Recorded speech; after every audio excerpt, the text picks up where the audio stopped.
한 인터넷 비공개 사이트에는 광주와 전남 300여 개의 성매매 업소들의 노골적인 홍보글이 올라 있습니다. 이른바 성매매 후기 게시판에는 성매매 여성의 사진을 찍은 다음 품평하는 글이 어제도 오늘도 계속 올라오고 있었습니다.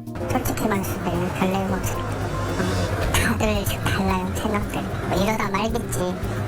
이런 경우들도 있고. 집단 성착취 동영상 사태는 고발 보도와 경찰 단속에도 끄떡없는 불법 성매매 실태가 키운 괴물인지도 모릅니다. 많이 아시겠지만 그 이른바 일탈계라고 해가지고 트위터 상에서 이제 그 10대, 20대 여성들이 본인의 나체 사진 혹은 그 특정 부위가 노출된 사진들을 트위터에 올리면 남성들이 그걸 보고 이랬던 건데, 엠번방 사건 같은 경우는 이 일탈계가 굉장히 악질적으로 변종이 된 범죄 행위입니다. 고액 아르바이트로 SNS, 인스타그램 같은 데 메시지를 보내고 여성들이 여기에 대해서 얼굴만 노출된 사진을 보낸 뒤에 이제 그 다음에는 이걸 빌미로 해가지고 신상 정보나 이런 것들을 활용을 해서 협박을 가하고 사실 인격적으로 살인까지 가해지는 범죄 행위입니다. 그 내용들만 보면 사실 이게 왜 엠번방 사건이 아니고 집단 성착취 영상 거래 사건으로 불려야 되는지를 다들 아실 거라고 생각을 합니다. 인격적으로 한 사람을 살해하는 행위이고 협박을 통해서 이렇게 한다는 것, 그래서 저희 MBC는 본질을 흐리지 말자라는 의미로 엠번방은 사실 명명에 불과하고요. 이 구매의 남성들과 이런 행태들이 만연해 있다는 것을 계속해서 각인시키기 위해서 집단 성착취 영상 거래 사건으로 부르고 있습니다. 내용은 동일합니다. 여성과의 채팅을 통해 가지고 거기서 얻게 된 또 정보 이런 걸로 계속해서 협박을 가하는 겁니다. 랜덤 채팅 어플이 있는데 여기서 처음에 조건 만남으로 접근을 한 뒤에 혹은 그 몸캠이라고 하죠. 사진을 유도한 뒤에 계속해서 협박을 가하고 결국에는 뭐 돈을 뜯어내는 행위, 이런 내용입니다. 근데 이 경우에도 저희가 본 판결문은 그 알선책만 잡혔고 그 실제로 그 범행을 기획하고 모의했던 이 사람은, 주범은 잡히지 않았던 것으로 그때 파악이 됐었습니다. 디지털 성범죄 같은 경우 뭐 다른 나라의 경우, 미국 같은 경우는 뭐 종신형 내지는 뭐 무기징역을 처하는 경우도 있는데, 사실 디지털 성범죄를 포함해서 모든 성범죄에 대해서 굉장히 미약한 편입니다. 그리고 다들 현장에서는 수요가 있기 때문에 공급이 있다라고 한 목소리로 이야기를 하거든요. 업주도 그렇고 여성단체도 그렇고 뭐 경찰도 그렇고.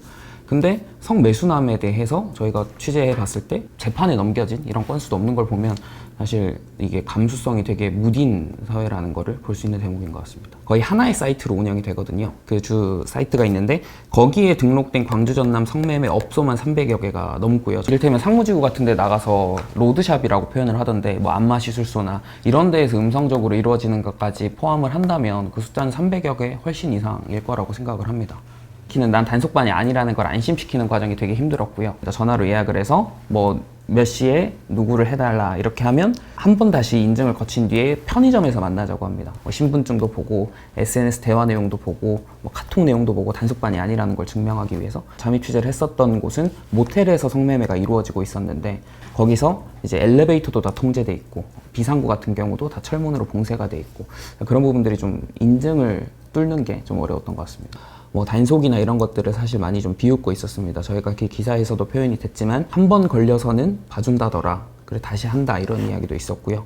경찰에 단속이 되면 뭐 같이 있었던 건 맞지만 성매매는 하지 않았다, 이런 매뉴얼도 좀 공유가 되는 것 같더라고요. 이제 꽉 차서 하면 6개 하면 우리 인증도 빡센데 승리이 같아.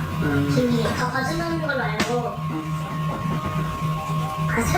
세 번째까지 봐주는 걸로 알아. 그러니까 데이터베이스라는 게 저희가 확보한 거는 이름 없이 전화번호만 나와 있는 성매매 업소를 한 번이라도 이용을 해봤거나 혹은 실제로 예약까지 했었던 인증된 고객들에 대한 명단이었고, 업주가 인터뷰하는 도중에서 다른 업주로부터 14,000여 개를 받았거든요. 그러니까 그러면서 하는 말이 데이터베이스는 2만 개, 3만 개 더 구할 수 있다. 그러니까 업주들 간에 그게 거래가 되기도 하고, 이런 데이터베이스를 구매하겠다고 문의를 하는 뭐 다른 사람들도 있는데, 네가 성매매 업소를 이용했다라는 데이터베이스가 있는데 이거를 나한테 돈을 주지 않으면 이걸 뭐 누군가에 뿌리겠다, 이런 좀 2차 범죄도 또 이루어지고 있고 그런 상황이었어요. 제가 느낀 바에서는 처벌의 의지가 크게 느껴지지 않습니다. 그리고 저희가 데이터베이스를 확보를 해서 실제 한 500여 명의 조직에 이르는 공무원 집단의 간부급 연락망을 검색을 해봤는데 거기서 단속 권한 있는 공무원이 3명이 나왔거든요. 확인을 했을 때도 본인은 처음에 부인을 하더니 사이트에 회원도 맞고 실제로 예약 문의까지 해봤다, 이런 이야기를 들으면서 일단은 반성은 아니었고요. 반성하는 모습은 아니었고 본인의 신상 노출을 가장 걱정을 하고요. 돈을 받고 팔고 이런 행위들이 굉장히 좀 무디구나 이런 감수성이 그렇게 좀 느꼈습니다. 그 광주지법에서 오피스텔로 검색을 해서 판결문들 성매매 알선 혐의나 성매매나 혐의나 이런 것들을 전수를 좀 조사를 해봤거든요. 알선자 그러니까 업주 그리고 성매매 여성 이 실형까지 선고를 받는 경우는 덜어 있었습니다. 근데 그 중에서 성매수 남성들이 실제로 기소가 되고 실형까지 선고받는 경우는 단 한 건도 없었습니다. 향후 취재는 일단은 저희가 가지고 있는 DB 그리고 여기에 공무원들이 추가로 포함이 돼 있는지 이런 부분들은 계속 취재를 해서 보도록 할 거고요. 이 N번방 사건을 최초로 보도했던 대학생 추적단 불꽃 여기서도 최근 인터뷰에서 그 성교육에 대한 이야기들을 하더라고요. 결국에 그들이. 근데 저도 취재를 하면서 느꼈던 부분이 수요가 있으니 공급이 있다 라는 이야기이기 때문에 좀 이런 저희의 보도 그리고 N번방 사건에 대한 최근의 이슈와 이런 것들을 보면서 좀 경각심을 가져야 될 때가 아닌가 이렇게 생각하고 있습니다.